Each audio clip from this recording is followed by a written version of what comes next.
des entreprises sur l'international. Donc, qu'est-ce que c'est que la Team France Export? Vraiment, en quelques mots, c'est tout d'abord un référent unique par entreprise qui regroupe à la fois les équipes et les services de CCI International et celles de Business France. Donc, chaque entreprise aujourd'hui, en fonction de son secteur d'activité, a un référent unique et un conseiller international à sa disposition pour l'accompagner sur son développement export. Et puis, la Team France Export, c'est au-delà de l'équipe, c'est aussi un guichet unique qui, en Normandie, s'appelle l'accélérateur Export, qui vous permet à vous, entreprise, d'accéder tout d'abord à l'ensemble des services et à un suivi personnalisé de votre entreprise. C'est une véritable communauté sur laquelle vous avez une plateforme de solutions, et sur cette plateforme de solutions, vous pouvez y retrouver un ensemble des services d'accompagnement, que ce soit des besoins de prospection, des besoins de structuration, des besoins en termes de réglementation. Vous pouvez y retrouver des informations marché, des opportunités marché également, et puis surtout un agenda qui retrace l'ensemble des réunions d'information qui ont lieu à la fois en région, mais aussi qui peuvent avoir lieu sur d'autres territoires. L'ensemble du programme de formation également, qui peut être proposé par les centres de formation de la région, et puis toutes les actions collectives qui peuvent être menées en partenariat avec BF et l'AD Normandie. Donc, moi, en tant que conseillère internationale, j'accompagne surtout j'ai un portefeuille pour les entreprises de l'agroalimentaire sur le département du 27 et 76. Mais au sein de l'équipe, j'ai une deuxième casquette. Je suis juriste de formation et du coup, j'accompagne aussi l'ensemble des entreprises sur des questions réglementaires et juridiques. D'où mon intervention d'aujourd'hui pour vous éclairer un petit peu sur ces nouveaux incoterms. Alors, c'est parti. Alors, juste quelques mots sur le déroulé de mon intervention aujourd'hui. On va parler, je dirais, pendant quelques minutes des incoterms. Les incoterms, on peut en faire des formations sur une journée. Donc, je vais commencer déjà par vous faire une présentation un petit peu générale avec des rappels, ce que c'est qu'un incoterm, quelles sont les conséquences pour le vendeur, pour l'acheteur, etc. Quelles sont les interactions avec vos contrats commerciaux, vos contrats d'assurance, etc., etc. Refaire un petit brief sur l'ensemble des incoterms. Ensuite, dans un deuxième temps, je passerai aux nouveautés. Alors, je ne vous cache pas qu'avant la publication de la nouvelle version, on avait pas mal d'interrogations sur ce qui allait se passer. On avait des infos qui finalement se sont révélées contradictoires. Alors, je ne vous cacherai pas que ce n'est pas une révolution, la nouvelle version 2020. Moi, je parlerai plutôt d'une adaptation et une vraie volonté de détailler les incoterms et d'avoir une vision presque pédagogique de ces différents incoterms. Mais je reviendrai sur les nouveautés. Et puis, je finirai mon intervention ce matin sur une partie un peu recommandation, point de vigilance sur l'utilisation notamment de certains incoterms et puis l'interaction aussi avec vos contrats et puis avec d'autres incoterms avec d'autres mentions qu'on peut utiliser à un moment donné. Donc voilà, donc je commence par la première partie, je dirais un peu plus généraliste, mais qui, à mon sens, a un vrai intérêt de remettre un peu en perspective ce que c'est que les incoterms. Donc alors, les incoterms, qu'est-ce que c'est? Ça signifie International Commercial Term. C'est un outil qui a été créé, c'est pas d'aujourd'hui, en 1936, par l'International Chamber of Commerce.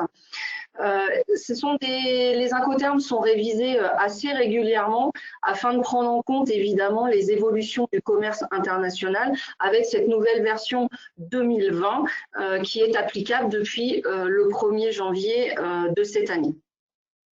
Alors, à quoi vont servir les incoterms? Je dirais que les incoterms permettent de se mettre d'accord entre le vendeur et entre l'acheteur. quel que soit le lieu où on se situe dans le monde, quelle que soit la langue que l'on parle, sur deux choses. Un, sur le transport de la marchandise et bien évidemment sur le dédouanement qui peut en découler. Donc le transport ne traite aujourd'hui que de la logistique, enfin les Incoterms ne traitent que de la logistique, que du transport. Alors, l'Incoterm, pour moi, c'est vraiment, ça doit être un vrai élément dans vos contrats commerciaux. C'est une des conditions du contrat commercial.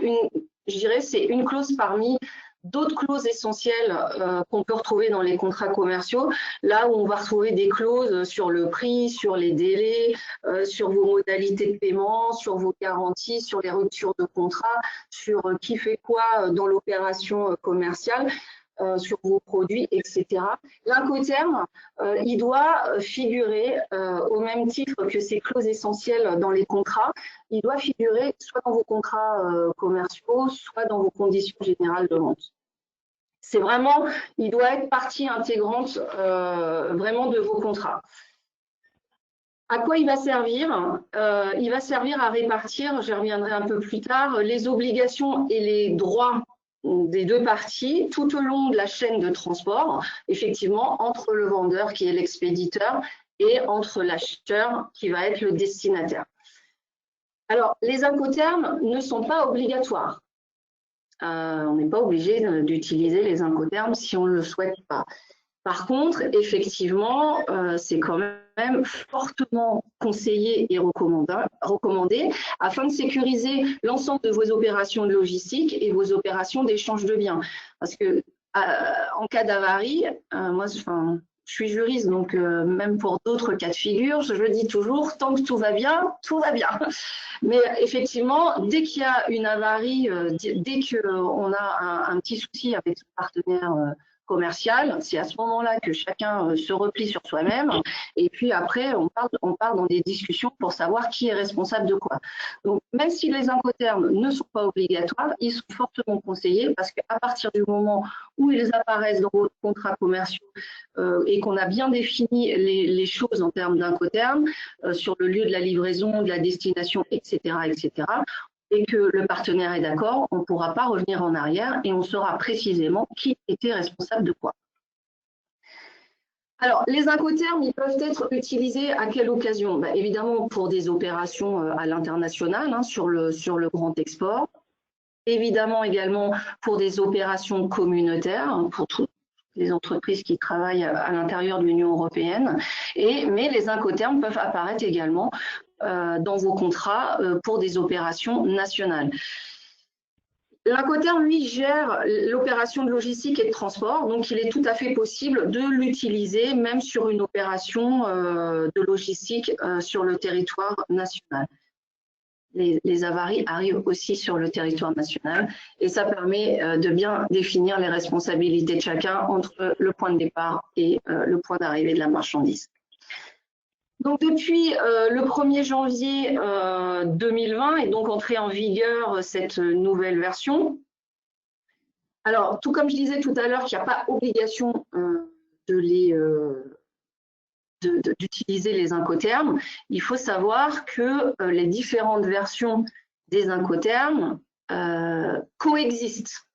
C'est-à-dire que la version 2020, si vous ne précisez pas dans vos documents commerciaux CGV que vous souhaitez utiliser cette nouvelle version 2020, cette version 2020 ne vient pas écraser les anciennes versions.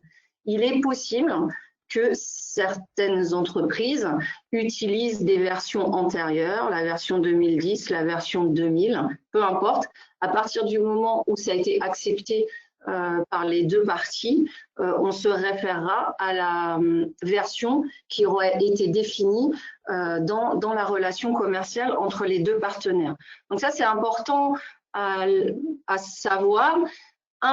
Toujours indiquer, mais j'y reviendrai tout à l'heure, la version que vous souhaitez utiliser. Comme ça, il n'y a pas de doute sur... parce que si je mets un FCA et puis je ne dis pas la version, après, on peut rentrer dans des discussions pour savoir sur quelle version je m'étais fondée. Donc, sachez bien que, 1, les Incoterms ne sont pas obligatoires. 2, que les différentes versions coexistent. Donc, il faut bien vérifier et bien être attentif aux versions que vous utilisez dans vos contrats, dans vos conditions générales de vente, etc. etc.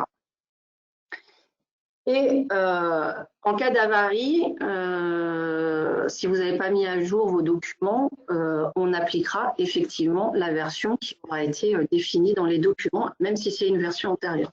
Donc ça, c'est important de le savoir. Pas d'obligation d'utiliser les incoterms, mais aussi on peut utiliser des incoterms qui sont assez vieux. Alors, voilà. Avant de rentrer dans le détail des obligations de chacun dans la chaîne, je dirais, logistique, juste un petit rappel sur les différentes phases, parce que ça séquence bien après les incoterms, les différentes phases dans une opération de transport. L'opération va se définir sous 3 phases. Un préacheminement, toujours avec à l'intérieur un certain nombre d'actions. Il y a toujours l'emballage, bien évidemment, de la marchandise qui est toujours à la charge du vendeur. Donc, j'y reviendrai tout à l'heure, mais c'est important de bien échanger avec vos partenaires parce que c'est de votre responsabilité d'emballer votre marchandise. Encore faut-il que vous ayez connaissance du mode de transport qui va être utilisé, comment ça va partir, etc., etc. Parce que si vous emballez une marchandise et enfin, je dirais qui n'est pas en adéquation avec le mode de transport, votre responsabilité peut être mise en cause. Donc, l'emballage, il y a toujours un chargement à un moment donné, forcément, de la marchandise, soit qui est à la charge de l'acheteur, soit à la charge du vendeur, mais on y reviendra tout à l'heure. À un moment, il y a du transport, du déchargement, il peut y avoir de la manutention et il peut y avoir des premières formalités douanières. Déjà, là, on est sur une première partie, on n'est que sur du préacheminement, mais il y a déjà toutes ces actions qui sont définies, qui sont séquencées. Et pour toutes ces actions, il faudra définir qui fait quoi, qui est responsable de quoi et au bout du bout, qui paye quoi quand même. Deuxième phase, évidemment, c'est le transport principal, où là, on va retrouver à nouveau du chargement, de la manutention, du déchargement. Et puis, troisième phase, une fois qu'on est passé après le transport principal, effectivement, on va avoir du post-acheminement, où on retrouve à nouveau de la manutention, un peu de transport, du déchargement, des formalités douanières, du coup, là, sur le post-acheminement, avec souvent du paiement de droits et taxes. Évidemment, suivant le mode de transport, quand on est sur du routier ou quand on est sur du transport national, etc., il y a, voilà, les phases, elles sont peut-être moins séquencées que ce que je vous explique sur 3 phases. Des fois, ça se mixe un peu. Mais globalement, sur une opération à l'international, on retrouve toujours ces 3 phases. Et bien évidemment, à l'intérieur de ces 3 phases, il faut savoir qui fait quoi, qui est responsable, qui paye quoi. Et donc là, c'est vraiment l'incoterm qui va venir intervenir pour savoir et définir bien entre l'acheteur et le vendeur quelles sont ses obligations. Alors, lors d'une opération de transport, il y a toujours, je dirais, un point critique au-delà duquel, en tant que vendeur, on va estimer que le risque va devenir inacceptable pour soi.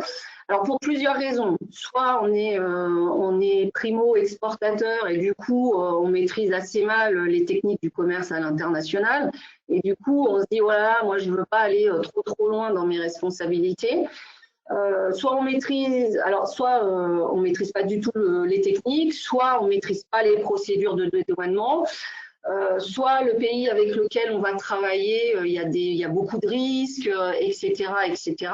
Donc, il peut y avoir différentes raisons, mais il faut toujours arriver à identifier ce point critique au-delà duquel on ne veut pas aller. Et ce point critique, je dirais, c'est à ce moment-là qu'il y aura le transfert des risques à l'acheteur, d'accord. Et puis, au-delà de ça, une fois qu'il y aura le transfert des risques, par voie de conséquence, il y aura forcément une répartition des coûts entre chacun. Donc, ce transfert des risques, alors, au sens juridique du terme, c'est ce qu'on appelle la livraison. Ce n'est pas la destination de la marchandise, mais au sens juridique, c'est le point au-delà duquel le vendeur va transférer ses risques et donc va livrer, au sens juridique du terme, sa marchandise. Donc l'Incoterm, lui, il définit ce point-là. Il définit le point au-delà duquel on ne veut pas aller, au-delà duquel on ne veut plus être responsable.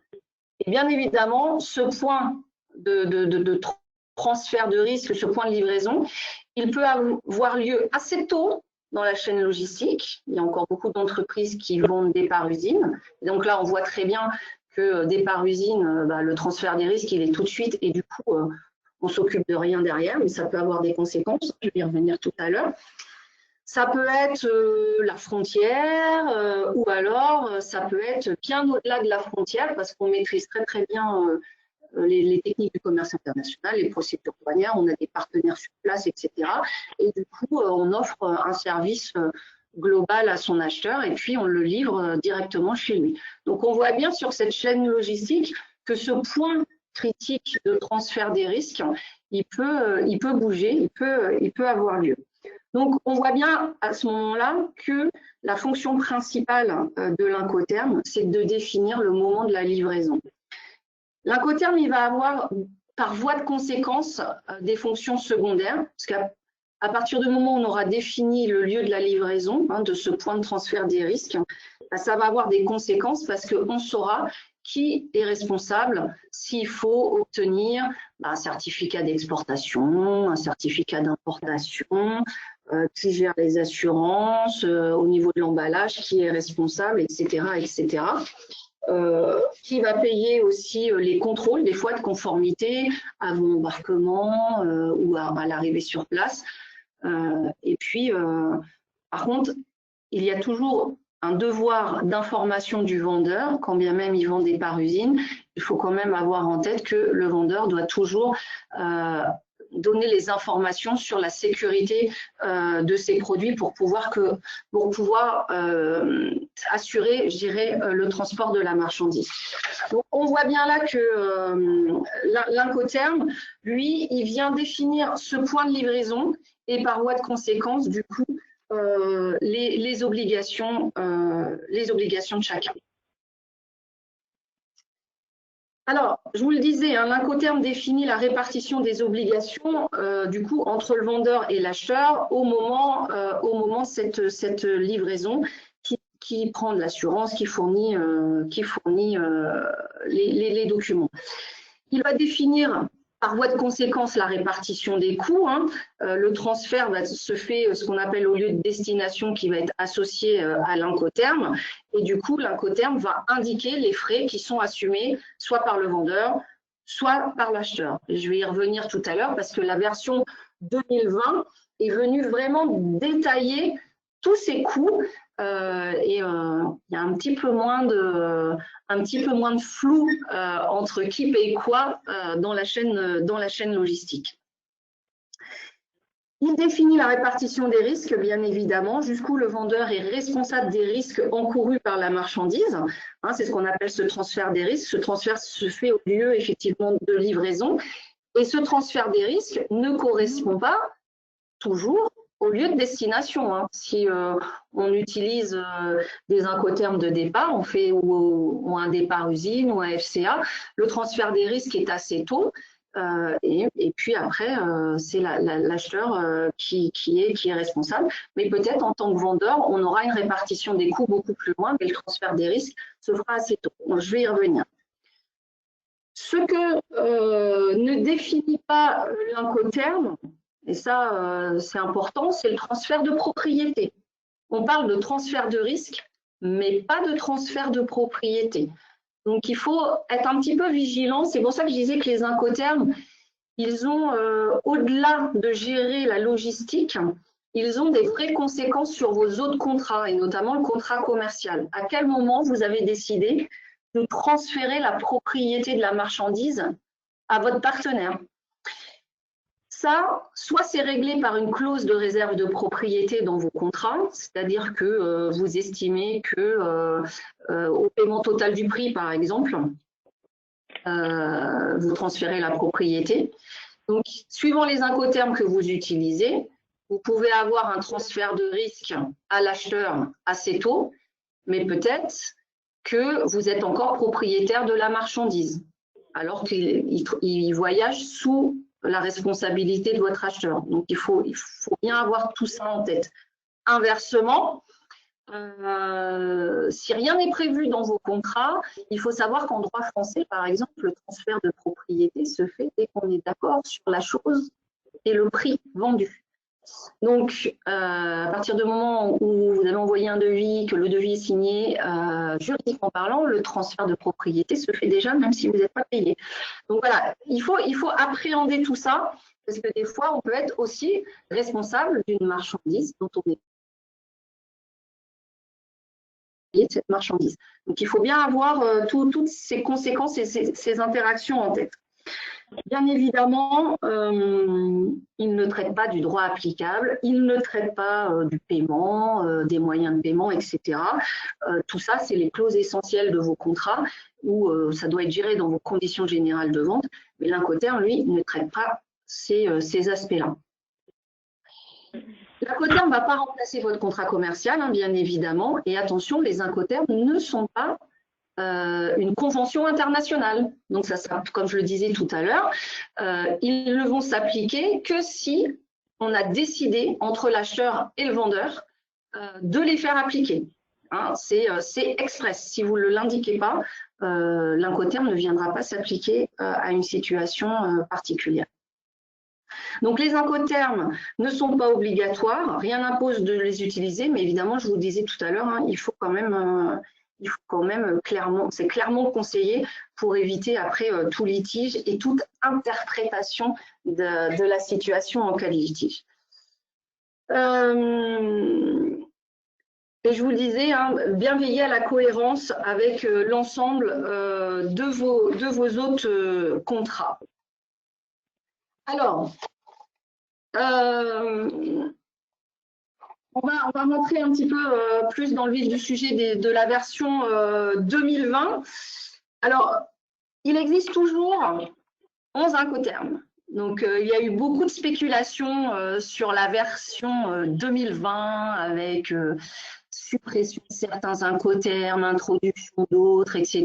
Je sais que moi, avant la publication des nouveaux Incoterms, j'avais lu pas mal d'articles sur… ouais, en fait, c'était des spéculations, hein, clairement. Je dirais aujourd'hui, on est sur une révision, on n'est pas sur une réforme des Incoterms. Moi, je parlerais plutôt d'adaptation. Hein, il n'y a pas eu une grosse révolution dans la version 2020. Donc, toujours 11 Incoterms. Toujours deux familles d'Incoterms, les Incoterms maritimes et les Incoterms, les multimodaux. Donc, sur les Incoterms maritimes, hein, le FAS, le franco le long du navire, un free alongside ship, le FOB, qu'on connaît tous, hein, le free on board, le CFR, c'est le coût et le fret, le CIF, le coût, le fret plus l'assurance, on y reviendra tout à l'heure. Donc, ces 4 Incoterms maritimes, ils sont utilisés quand les points d'enlèvement ou quand les points de livraison se font dans des ports ou lorsque la marchandise est remise à une compagnie maritime le long du navire, au bord d'un navire, au port d'embarquement, etc., etc. Donc, ce sont des Incoterms qui sont utilisés pour le vrac et pour les transports, je dirais, en conventionnel. Le lieu associé à l'Incoterm maritime ne peut être qu'un port. Toujours, toujours, toujours. Hein, on ne va pas faire, c'est pas moi, un CIF Évreux ou quelque chose comme ça. Même si des fois on voit des choses un peu bizarres, il faut quand même essayer de rester en cohérence avec vos modes de transport et ce que vous souhaitez dans cette opération logistique. Donc, le lieu des incoterms maritimes est toujours associé à un port. Hein, c'est from port to port. Les incoterms multimodaux, donc c'est ex-works, départ usine, même si ce n'est pas celui qui est conseillé, on le voit encore beaucoup utilisé par les... Le FCA, le Free Carrier, Franco-Transport, le CPT, port payé jusqu'à, le CIP, port payé jusqu'à assurance comprise. Après, on rentre dans les DAP, rendus au lieu de destination. On sent bien qu'on va de plus en plus loin, hein, Delivery at Place. Le DPU, notre petit nouveau, rendu au lieu de destination déchargé. Ça, c'est une précision nouvelle de la version 2020. Et puis le DDP, rendu droit acquitté, hein, Delivery Duty Paid. Donc, sur les multimodaux, donc, ils couvrent un ou plusieurs modes de transport. Ils peuvent intégrer même du transport maritime, hein, les multimodaux. Ils couvrent donc le transport en conteneur maritime lorsque la marchandise va être remise au parc à conteneur, en fait. Hein. Le lieu associé à un incoterm multimodal, du coup, il peut être assez divers. Hein. Ça peut être un entrepôt, un port, un aéroport, une frontière, une adresse particulière. Là, on n'est plus dans le from port to port, on est dans le place to place. Donc là, l'incoterm doit toujours être représenté par 3 lettres, ça, on le sait bien, et suivi d'un lieu le plus précis possible. Quand on voit des fois des, je sais pas moi, FCA Évreux ou FCA je sais pas quoi, mieux vaut un FCA 10 rue de l'Industrie à Évreux, quoi. On sait exactement jusqu'où les responsabilités vont. Donc voilà, hein, pas de grosse révolution, je dirais. Toujours 11 incoterms, toujours nos 2 groupes d'incoterms, les maritimes, les multimodaux. Donc, quand on parle des incoterms, on parle des incoterms de départ et des incoterms d'arrivée. Donc, les incoterms de départ, ce sont hein, les 8 premiers. La marchandise va voyager au risque et au péril de l'acheteur. Hein, on est sur l'incoterm de départ. Incoterm d'arrivée, on est plutôt dans les D, hein, c'est les 3 derniers, DAP, DPU et DDP. Et là, la marchandise va voyager au risque et péril du vendeur. Un petit schéma là pour vous dire donc le E, donc c'est ex-works signifie bien évidemment départ. Ensuite, on a le groupe des F avec free. Donc on sait que le vendeur lui prend en charge le pré-transport à ce moment-là et va livrer à un point convenu dans son pays ou dans sa zone. Il ne s'occupera pas du transport principal lorsqu'on est dans le groupe F. Dans les groupes C, qui signifie cost, le vendeur s'occupe du transport principal jusqu'à l'entrée du pays de destination. Ça peut être un port, un aéroport, une plateforme, ce que vous voulez, sous la responsabilité de l'acheteur. Hein, donc, on a un transfert de risque qui va être assez tôt, mais des coûts qui seront payés par le vendeur. Donc là, on va avoir une différence de points entre le transfert des risques et les coûts. Et puis, le groupe des D, hein, les delivered, qui veut dire rendu, où là, bah, le vendeur, lui, il s'occupe de la livraison jusqu'à un point précis pour l'acheteur dans le pays de celui-ci. Donc là, le vendeur va même s'occuper hein, du dédouanement de la marchandise et puis après, selon l'incoterm choisi, c'est soit le vendeur, soit l'acheteur qui fera le dédouanement de sa marchandise. Mais dans les D, on est déjà au-delà de la frontière et on est dans le pays de l'acheteur. Donc, on voit bien là, avec les différentes étapes, que plus le vendeur va loin dans sa prestation logistique, plus il avance dans les frais et donc plus il convient aussi de réfléchir à la facture de l'opération, à son prix de vente-export, etc., etc. On voit bien à ce moment-là que plus on va loin dans la logistique, plus on va loin dans les coûts, plus à un moment donné, il faudra réfléchir à son prix de vente-export, puisque forcément, ça aura des conséquences. Donc voilà pour le rappel des incoterms. Alors les nouveautés, quoi vous dire? Quelques adaptations, on va dire. Donc, toujours incoterms, ça je l'ai dit tout à l'heure. Alors pourquoi ce changement de version 2020? Tout d'abord, il n'y avait pas eu de modification depuis 10 ans. Et puis, on voit bien que depuis ces dernières années, le commerce international a beaucoup évolué. Donc, il a fallu évidemment adapter les incoterms à ces évolutions. Il y a des nouveaux acteurs sur le marché. Et puis, il fallait prendre aussi en compte ce qui fonctionnait, ce qui ne fonctionnait pas, les lacunes, les vides. Par moments, il y avait un petit peu des vides. Et il fallait réadapter cette version. Il faut savoir que le comité de rédaction a été ouvert, il a été beaucoup plus internationalisé, je dirais, là où sur la version 2010, on avait des rédacteurs qui n'étaient que européens et un américain. Sur cette version-là, il y avait à la fois des Américains, des Européens, un Chinois, un Australien, un Turc, etc. Et puis, a été introduit aussi des entreprises aussi qui ont participé à cette réforme version 2020. Donc, ça a permis aussi, je pense, tout ce côté pédagogique et très opérationnel de cette nouvelle version. Donc la réforme, elle va apporter quelques modifications sur le fond et surtout sur la forme aujourd'hui, surtout sur la forme des incoterms je prendrai la question, ouais, j'ai vu qu'il y avait une question, je la prends juste après. Alors, cette réforme vient améliorer certains aspects des incoterms et surtout, elle apporte une vraie pédagogie avec beaucoup plus d'explications de texte que ce qu'on avait auparavant. Donc, ce que je le disais en introduction, je dirais que ce n'est pas une révolution, mais c'est vraiment un vrai ajustement. Donc, première modification, première nouveauté, le DAT disparaît, le Delivered at Terminal, lui disparaît et il est remplacé par le Delivered at Place Unloaded.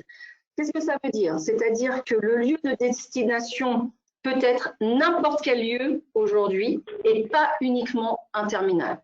Donc là, on voit bien qu'on est dans l'adaptation du terrain. Aujourd'hui, il y avait des fois des petits soucis sur la détermination du lieu de livraison.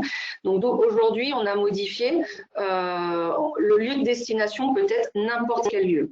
Cependant, si le lieu n'est pas un terminal, parce qu'il peut très bien l'être, ça ne l'exclut pas, parce qu'on ouvre le champ des possibles, donc ça n'exclut pas. Si le lieu n'est pas un terminal, le vendeur doit s'assurer de vérifier que le lieu qui a été choisi peut permettre le déchargement de sa marchandise. Clairement,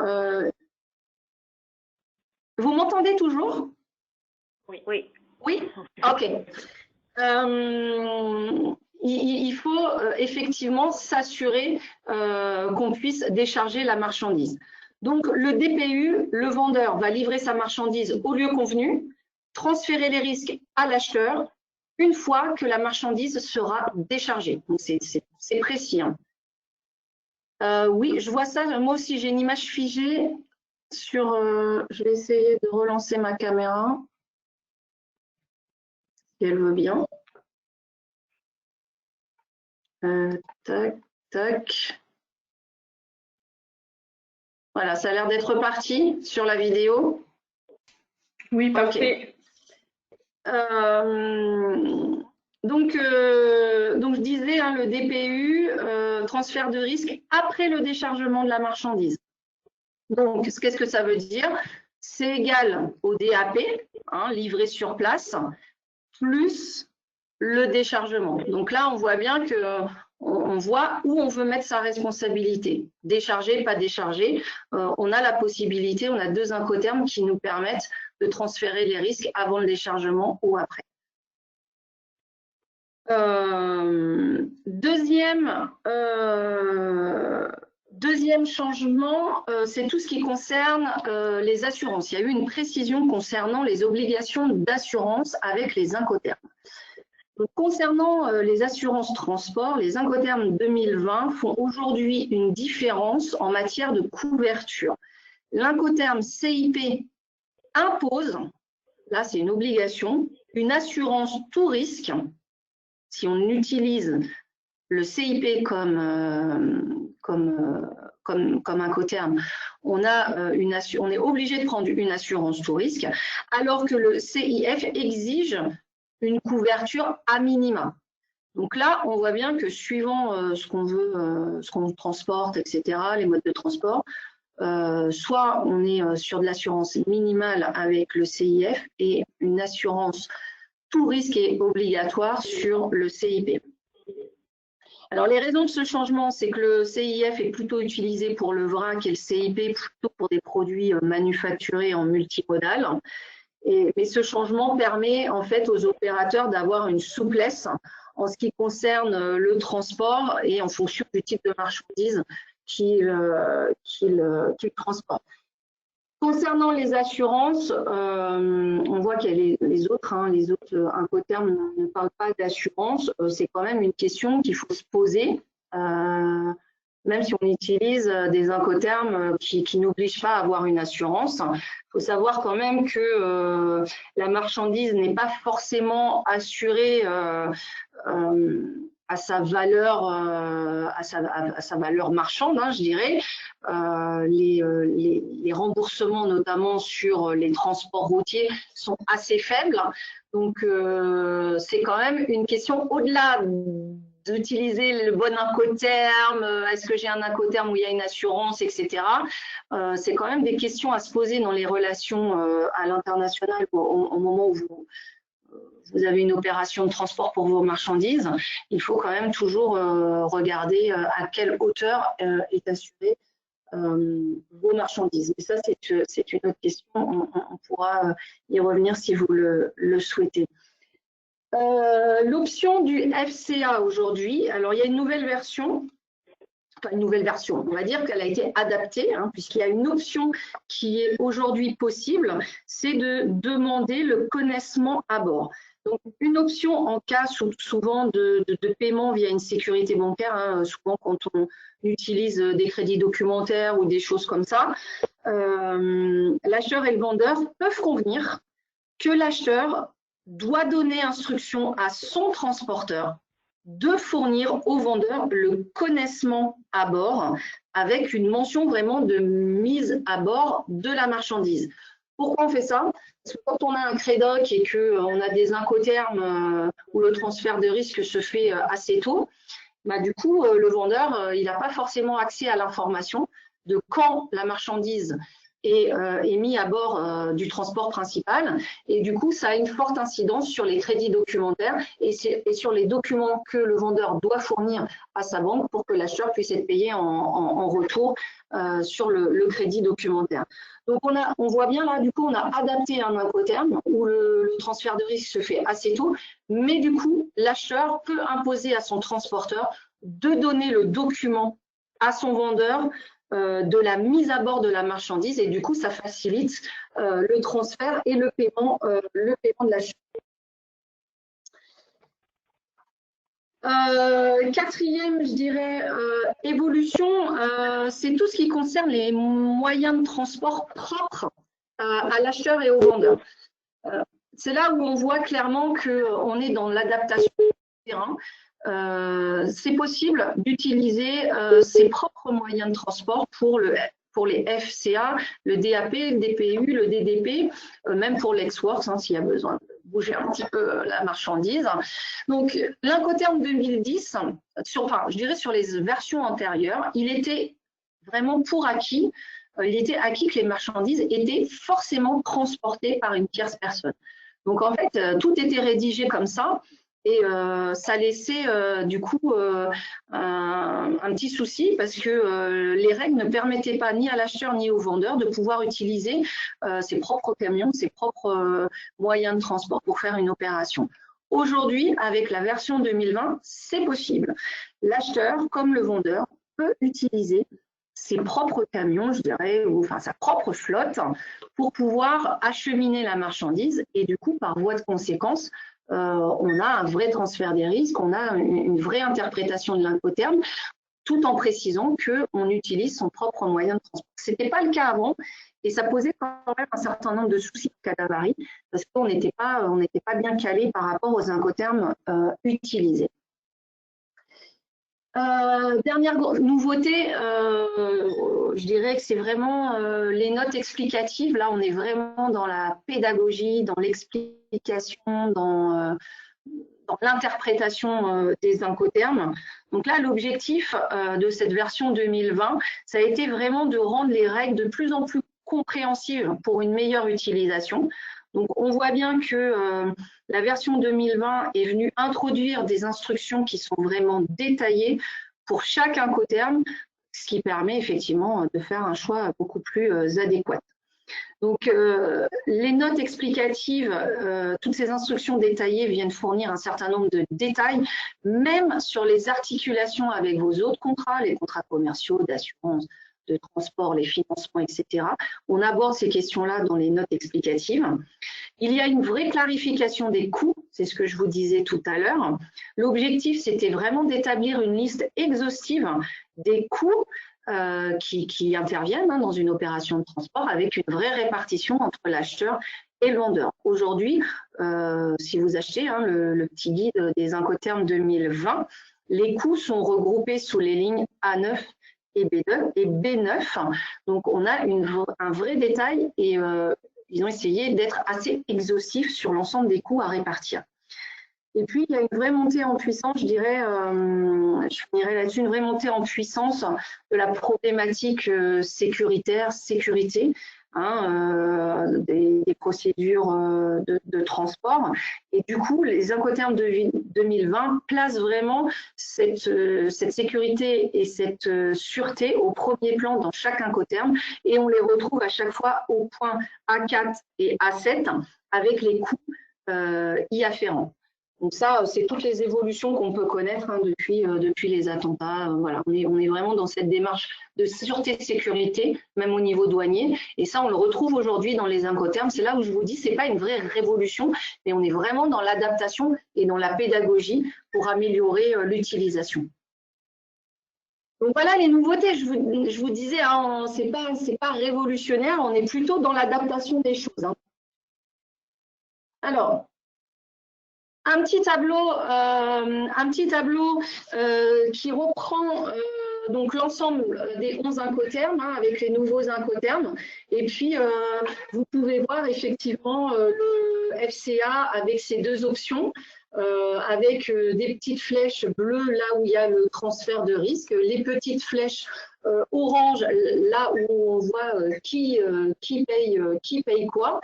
Et on voit assez vite que sur certains Incoterms, le transfert des risques, si on vous prend un CPT, il est assez vite. Et puis, mais en fait, on voit bien que le coût pour le vendeur peut être un peu plus important. On retrouve le CIP avec son assurance et le CIF. Donc voilà, je vous laisserai les étudier, ces 11 Incoterms avec la répartition sur ce tableau-là des coûts et des risques. Autre petit schéma pour plutôt vous donner une vision, je dirais, horizontale et sur la ligne de la logistique. Vous voyez, on retrouve nos Incoterms de départ. On voit bien jusqu'où on peut aller quand on utilise des Incoterms de départ. Et puis, les trois derniers avec les Incoterms d'arrivée, où on voit bien jusqu'où le vendeur est responsable tout au long de cette chaîne logistique. Donc ça, on voit bien les obligations du vendeur qui vont croissant en fonction de son implication dans le transport. Dernière petite slide concernant la répartition des obligations et des coûts pour essayer de vous aider au maximum. Hein. On a effectivement repris l'ensemble des actions dans une opération de transport. On voit en bleu les coûts pour le vendeur, on voit en vert les coûts pour l'acheteur avec les options sur le FCA, avec la preuve du chargement à bord pour le vendeur, et puis l'assurance tout risque qui vient sur l'Incoterm CIP. Alors, comment choisir le bon Incoterm? Alors, c'est souvent un peu complexe, c'est souvent un petit peu, ça paraît complexe, ça l'est par moment, mais il faut se poser plusieurs questions. Avec quel pays je travaille? Quelle est la marchandise que je vais transporter? Qu'est-ce que j'envisage comme moyen de transport? Qu'est-ce que j'utilise comme mode de paiement aussi? Ça peut avoir une influence. Quels sont les risques, évidemment? Quels sont les risques? Quels sont les délais? Toutes ces questions-là, il faut se les poser pour pouvoir choisir le meilleur Incoterm. Je dirais que le choix d'un bon Incoterm, il doit découler d'un échange en amont avec votre partenaire. Il fait partie de la négociation tarifaire, de la négociation commerciale. On doit arriver à bien maîtriser ces risques pour faire le meilleur choix. Au-delà de l'échange avec votre partenaire commercial, moi, je trouve qu'il est bon aussi d'échanger avec le transporteur, les commissionnaires en douane, vos assureurs aussi, qui vous permettent d'avoir une meilleure vision des risques et du coup de mieux les maîtriser et du coup de mieux adapter l'utilisation de vos Incoterms. Bien évidemment, suivant les zones géographiques sur lesquelles vous travaillez, vous n'allez pas forcément utiliser toujours le même Incoterm. Et je dirais qu'en termes de choix d'Incoterm aussi, au sein d'une entreprise, moi je le vois assez régulièrement, attention aux choix qui peuvent être acceptés par les commerciaux. Et puis après, derrière, il y a les gens qui font les procédures derrière et des fois qui s'arrachent un peu les cheveux à l'administratif parce que ça ne correspond pas des fois toujours à ce qui est adapté ou à ce qui serait souhaité. Donc, plus le vendeur va loin et plus effectivement il y a des coûts et des risques.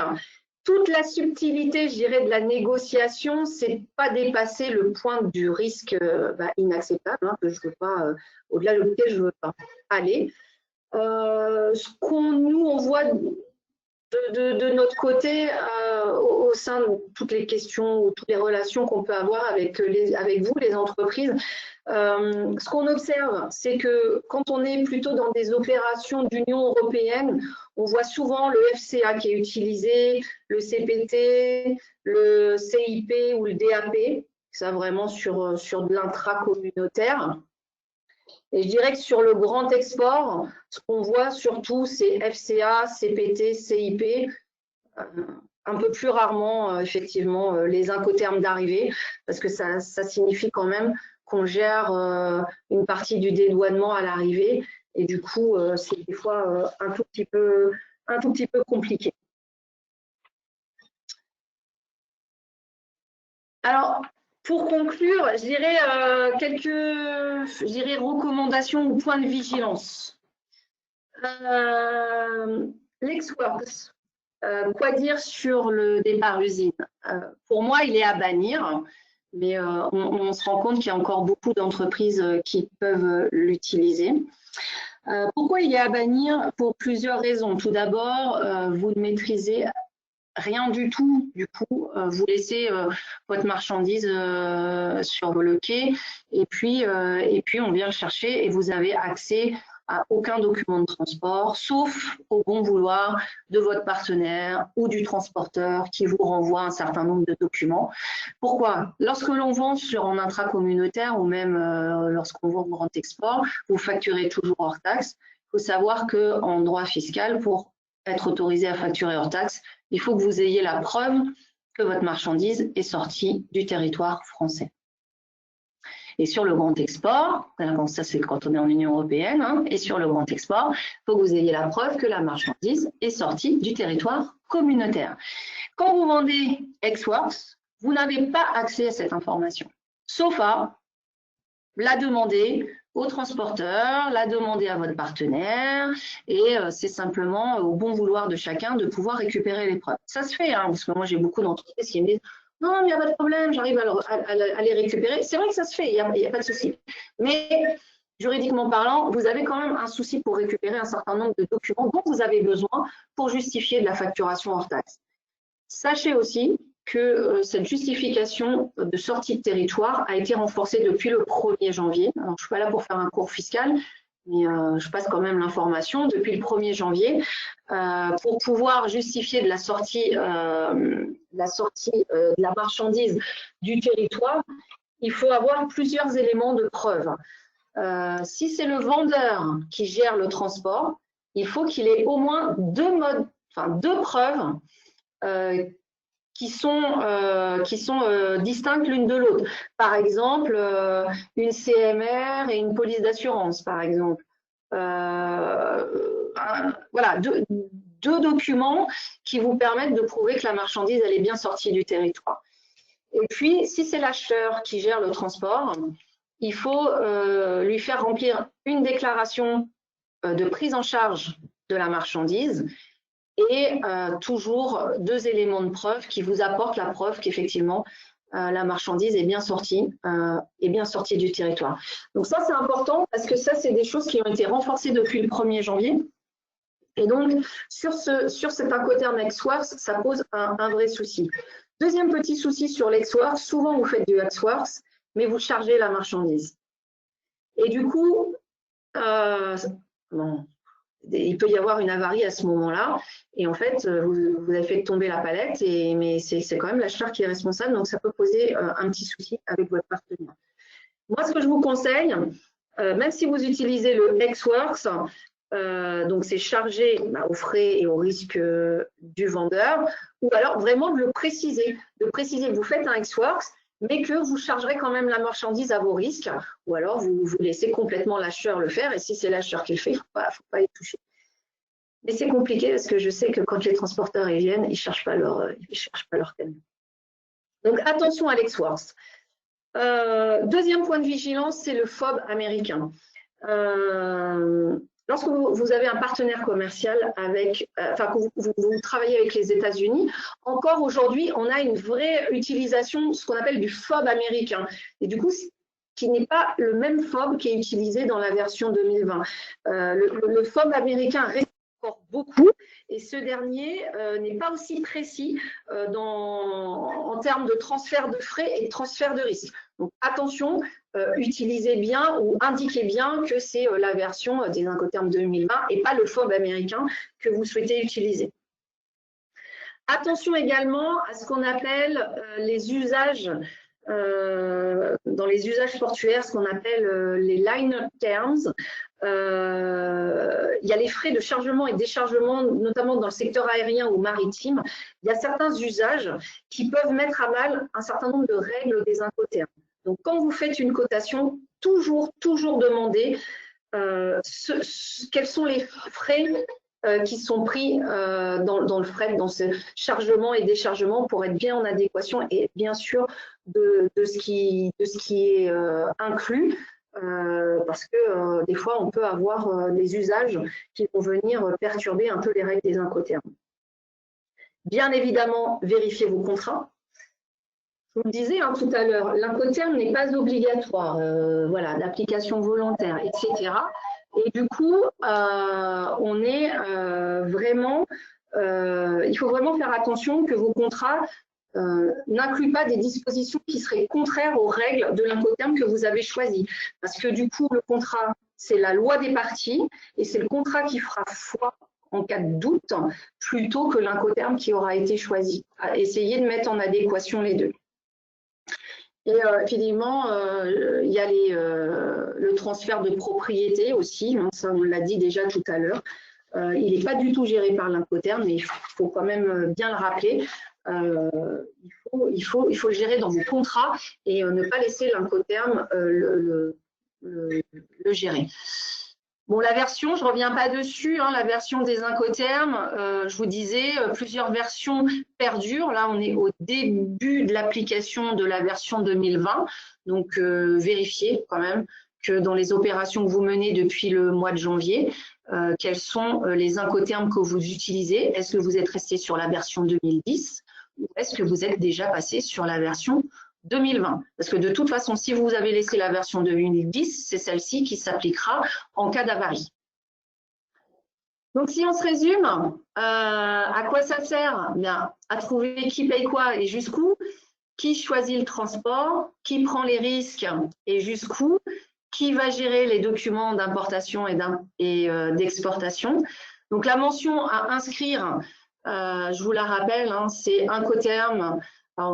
C'est bien de mettre ICC 2020, comme ça on est sûr de la version qu'on utilise. Les 3 lettres, hein, l'Incoterm en lui-même, et puis le lieu précis du moment de la livraison. Donc voilà, j'ai peut-être été un petit peu long. Je pensais faire qu'à peine 40 minutes. Finalement, j'ai parlé beaucoup plus.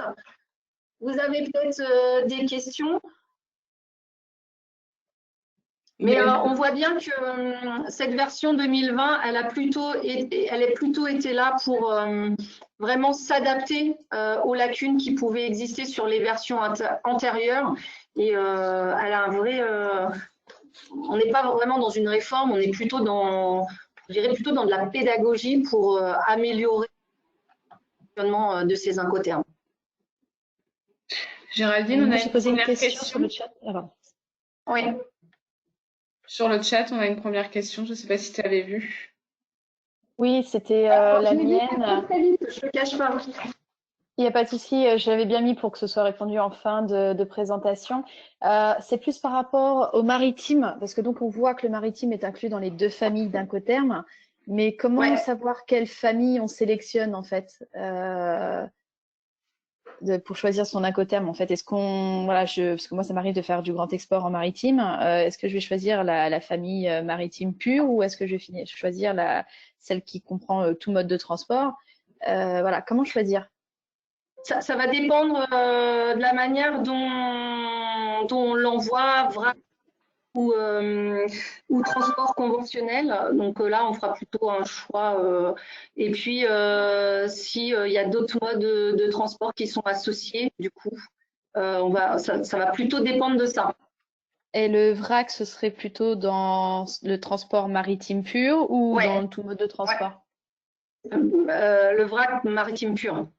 D'accord. Et les produits manufacturés, donc dans tout mode de transport. Ok, ça marche. Bon, très bien, merci.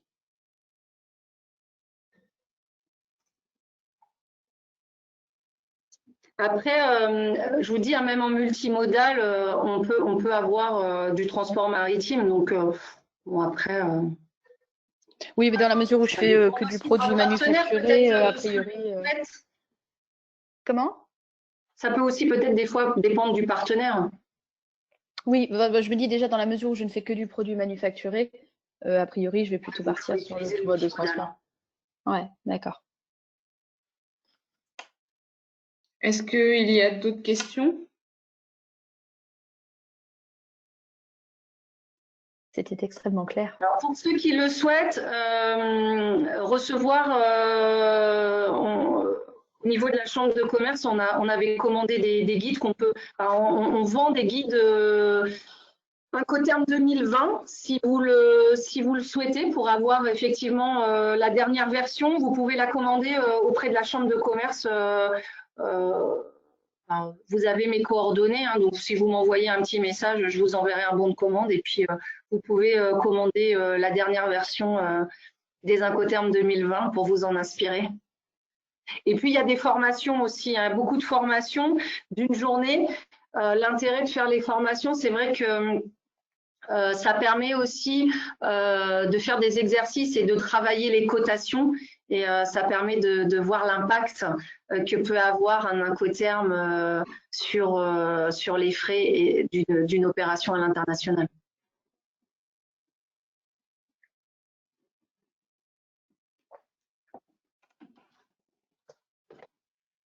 Voilà. Bon, bah, s'il n'y a plus de questions, on Vous va avez se mes quitter. coordonnées, hein. Si vous avez des questions au fur et à mesure, il n'y a aucun souci. Vous pouvez m'envoyer un petit message. Je répondrai à vos questions sur des choses plus détaillées si vous le souhaitez. Merci beaucoup. Merci de votre attention à tous. Merci beaucoup, Bonne Géraldine, journée, au revoir. pour votre présentation. Au revoir, merci. Au revoir.